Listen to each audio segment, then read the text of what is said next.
ወደ ስቴዲየም እየወጣን መንገድ ላይ እንገኛለን። ታህሳስ 4 ዕለተ ቅዳሜ ከሰዓት በኋላ ቅዳሜ ለማገልገል እየወጣን ነው። እግዚአብሔር ከትናንት ጀምሮ በሚገርም ሁኔታ እየባረከን ነው። ወላይታ ሶዶ ሁለገብ ስቴዲየም በእግዚአብሔር ክብር ተሞልቷል። የታሰሩት እየተፈቱ፣ የታመሙት እየተፈወሱ፣ በጣም ብዙ ሰዎች ጌታን እያገኙ ይገኛል። ይህንን መልካም ዜና የሰማችሁ እንኳን ደስ አላችሁ። ነገ ደግሞ ዕለተ እሁድ ከጠዋቱ 12 ሰዓት ጀምሮ ፕሮግራማችን ይቀጥላል። ታህሳስ 5 ማለት ነው። ጌታ ይባርካችሁ። እንቀጥል።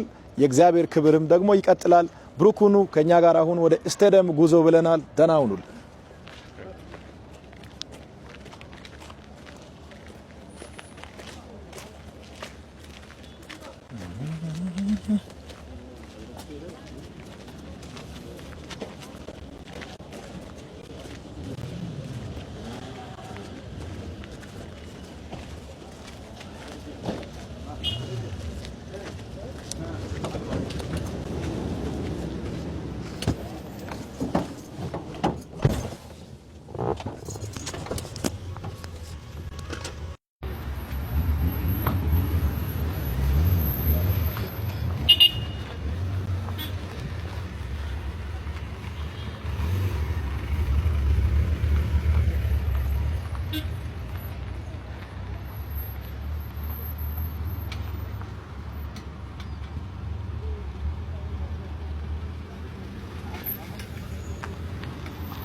ማሜ እዛ ጫፍ ላይ